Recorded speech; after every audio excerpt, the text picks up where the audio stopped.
How many churches reach a 50th anniversary in this day and age? And how many of those churches impact thousands of people that spans generations and the globe? New Life Community Church is one of those churches. Countless lives have been changed by this sending church.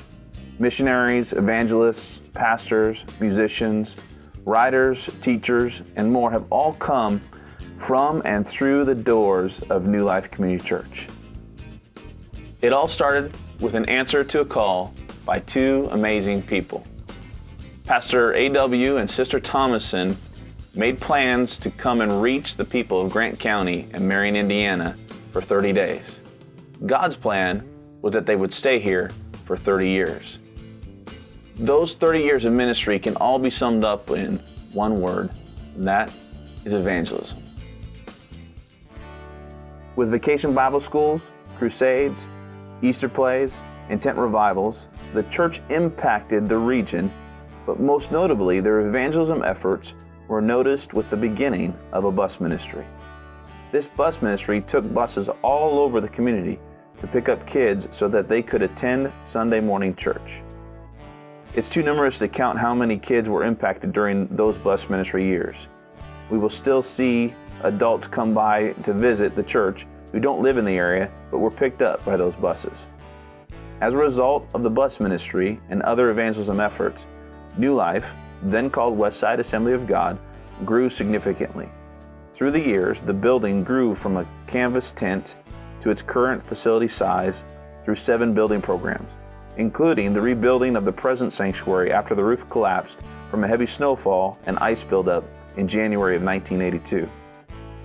2 other reasons for expansion were the creation of Westside Christian School and Noah's Ark Daycare. Even when that tragedy of the dome collapsing occurred, it did not deter the church's efforts of impacting Marion. The response of the people was amazing. They met in the church gym for a year while new construction was taking place. They would constantly sing the hymn, "Bind Us Together," during those days. On October 31st, 1982, they held a prayer meeting in the unfinished open-air sanctuary. Standing in a circle, the church joined hands, dedicating the new, soon-to-be-complete sanctuary to God. After 30 years of ministry at Westside Assembly of God, the Thomasons retired.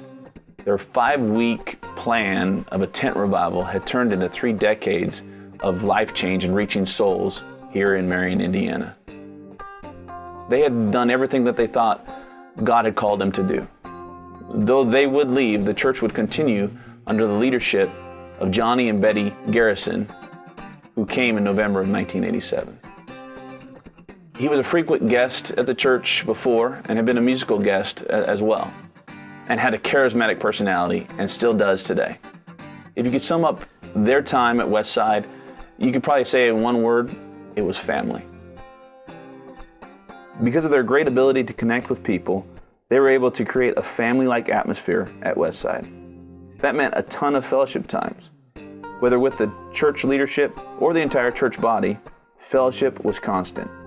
This family approach also led to the decision of leaving the picking up of children on Sunday in the hands of every church member rather than continuing the bus ministry. There were other factors that led to the bus ministry ending and also Westside Christian School's closing, but it was not for the lack of passion to reach Grant County and beyond for Jesus. The church was reminded that it was a hospital and needed to care for people that were in need. It was also reminded of the Great Commission to go and Great Commandment of loving God with all you have and loving people no matter what during Pastor Johnny's time of leadership. Much remodeling and redecorating also took place as well, like updating the decor, adding a bookstore and bridal room. This reinforced that family feeling at Westside with Johnny and Betty Garrison. One other event of special interest was the 35th anniversary of the church, when the last of 4 mortgages was paid off and burned in celebration. Johnny had one associate pastor who had literally grown up his entire life at Westside Assembly of God. And when it was time for Johnny to move away from his ministry at Westside Assembly, in 1993, Larry Galloway became the 3rd senior pastor here at Westside. Along with his wife Phyllis, the two of them had a desire and a passion to see revival come to Marion and to Westside Assembly. It was during his time as pastor that an incredible sensitivity to the Holy Spirit developed at the church. The church decided to hold Saturday night prayer services, and the result of these powerful gatherings was a revival breaking out in 1996.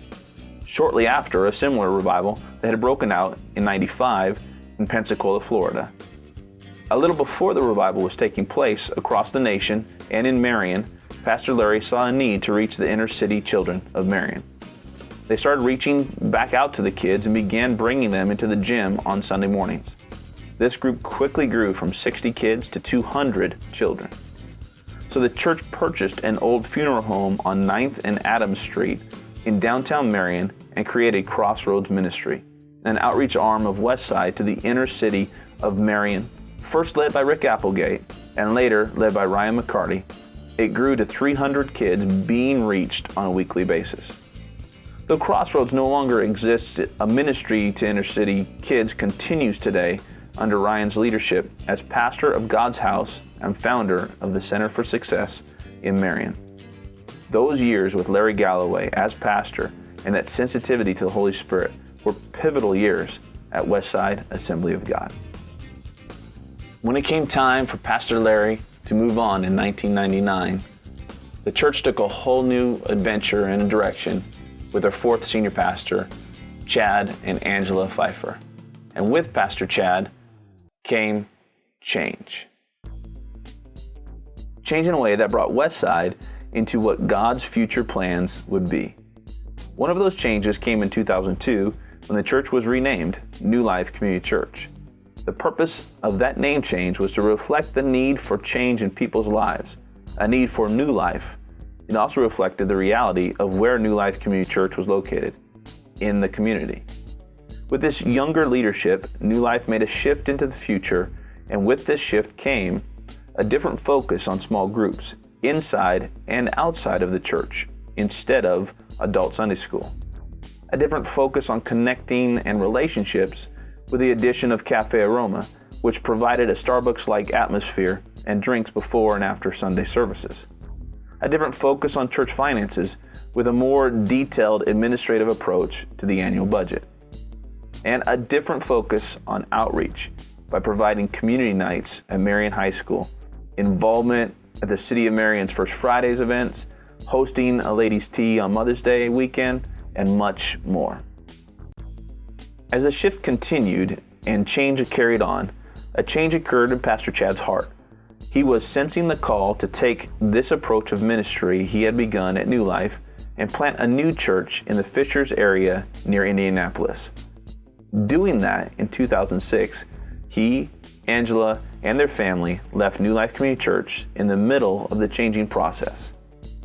Meanwhile, I and my wife Shammy felt a call to something brand new. And through just a few months' time, we felt the call to come and complete that shift into the future at New Life Community Church, while doing it with great respect and honor to New Life's past. On September 10th, 2006, we accepted the senior pastor's position, became the fifth couple to take the reins of leadership here at New Life Community Church. Since that day, New Life has now pushed through the change and has recognized the need for every piece of the puzzle that each former pastor created, and that each piece needed to come together and make New Life Community Church whole. Evangelism, family, sensitivity to the Holy Spirit, fiscal responsibility, and a shift into the future methods of spreading the gospel have all been linked the past 4 years here at New Life Community Church to see God's promise comes true in Grant County. What is God's promise? Well, His promise is found in Leviticus chapter 25, verse 22, when it talks about the end of the year of Jubilee, or the 50th year, and how there is a year 51 harvest that is to come. Thanks to the great leadership from all the years past and everyone that has held a position of leadership here at New Life Community Church, November 17th, 2010 begins that year 51. And we are excited to see what God will bring our way and how we will impact and change Grant County and Marion, Indiana, and see our wildest dreams come true. Thank you to Pastor A.W. Thomason, to Pastor Johnny Garrison, to Pastor Larry Galloway, and Pastor Chad Pfeiffer. And to your wives and your family, and to every single person that had a role of leadership in this church, I want to say thank you, because without you, we could not be here today, and we could not go into the future loving God and loving people.